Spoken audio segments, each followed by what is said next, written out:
비트코인은 디지털 금이라고들 하잖아요. 한 줄로 딱 정리가 되죠. 그런데 우리 이더리움은 뭐라고 해야 할까요? 이더리움 들고 계신 분들 고점에서 반 넘게 밀린 자리에서 이런 생각하셨을 거예요. 저쪽은 내세울 이야기가 있는데 내 쪽은 없는 것 같다. 그러다 보니 팔까, 더 담을까, 버틸까 사이에서 마음이 왔다 갔다 하시죠. 그런데 여러분, 이더리움한테 이야기가 없는 게 아니거든요. 아주 조용히 비트코인은 끝내 못 가진 걸 하나 손에 쥐었습니다. 이더리움 ETF부터 보겠습니다. 오늘 딱 세 가지만 챙겨가시면 되는데요. 이더리움 ETF가 비트코인 ETF랑 뭐가 다른지, 그 차이를 지금 누가 만들고 있는지, 그래서 나는 뭘 지켜보면 되는지, 첫 번째부터 좀 놀라실 겁니다. 사실 이더리움 ETF는 이자를 주거든요. 이 세 개만 알고 나면요, 이더리움엔 내세울 게 없다는 말에 더는 흔들리지 않으실 겁니다. 이자 얘기부터 하겠습니다. 비트코인 ETF엔 없는 게 이더리움 ETF엔 있습니다. 바로 이자예요. 쉽게 말하면요, 비트코인 ETF는 금고에 금덩이를 넣어두는 거랑 같은 겁니다. 잘 지켜주기는 하는데 금덩이가 새끼를 치지는 않죠. 그런데 이더리움은 맡겨두면 이자가 붙고요. 그 이자를 이제 ETF가 대신 받아서 보유자한테 나눠주기 시작한 겁니다. 이게 정말 큰 차이거든요. 자, 그래서 그 이자를 누가 주느냐? 블랙록입니다. 세계에서 제일 큰 자산 운용사죠. 이자를 주는 이더리움 ETF를 올해 3월에 내놨는데 시작하자마자 순자산 1억 달러를 넘겼습니다.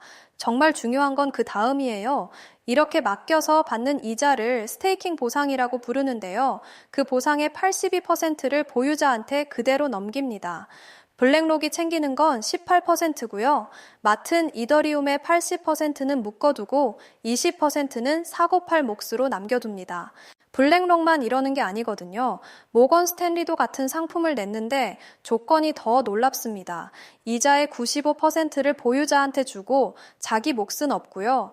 운용 수수료도 0.14%, 업계에서 제일 쌉니다. 이게 무슨 뜻이냐면요. 손님을 데려오려고 자기 마진을 거의 버렸다는 겁니다.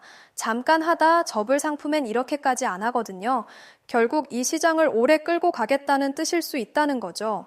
자, 그럼 이게 왜 그렇게 큰일이냐? 기관은요, 오를 것 같아서 사지 않습니다. 왜 샀느냐는 질문에 윗선에 답을 할 수 있어야 하는 겁니다. 그런데 이자가 나오는 순간 그 답이 생겨요. 쉽게 말하면요, 금덩이가 아니라 월세 나오는 건물을 산 셈이거든요. 주식 ETF에도 없고 비트코인 ETF에도 없는 구조거든요. 기관 돈이 계속 붙을 가능성이 열린 겁니다. 결국 우리 이더리움만 쥔 무기인 거죠. 그럼 이자를 받으려면 어떻게 해야 되느냐? 이더리움을 네트워크에 맡겨서 한동안 묶어둬야 합니다. 은행 정기예금이랑 비슷한데요. 똑같지는 않습니다. 이자가 붙는다는 것뿐이지 이더리움 값 자체를 지켜주는 건 아니거든요.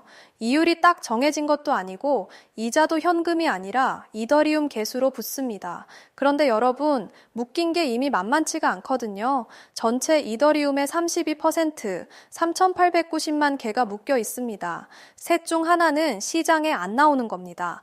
자, 그럼 이게 여러분 계좌엔 뭘 뜻하느냐? 이자 주는 ETF가 늘수록 이더리움을 사서 또 묶어야 하거든요. 거래소에 남은 물량도 이미 몇 년 만에 가장 적고요. 결국 여러분 지갑에 든 그 한계가 그만큼 귀해지는 겁니다. 자, 그럼 우리 이더리움 보유자들은 뭘 보면 되느냐? 딱 세 가지만 확인하세요. 첫째는 이자 주는 ETF로 돈이 계속 들어오는지예요. 이더리움 ETF 유입으로 검색하시면 날짜별표로 바로 보이거든요. 이자 보고 온 돈이라 쉽게 안 빠집니다. 둘째는 묶여있는 비율이 더 올라가는지. 이것도 스테이킹 비율로 검색하면 바로 뜹니다. 32%가 40%가 되면 도는 물량은 그만큼 더 마르는 거죠. 셋째는 맡기겠다고 줄 서 있는 대기열. 줄이 길어진다는 건 이자 받으러 오는 돈이 늘고 있다는 뜻이겠죠. 이건 솔직히 말씀드리면 일반 사이트엔 잘 안 나옵니다. 그건 제가 봅니다. 자, 오늘 것을 모아볼게요. 이더리움한테 이야기가 없는 게 아닙니다. 비트코인이 못 가진 이야기를 이제 막 쥔 거죠. 디지털 금은 금고에 앉아만 있지만 우리 이더리움은 맡겨만 두면 이자를 낳거든요.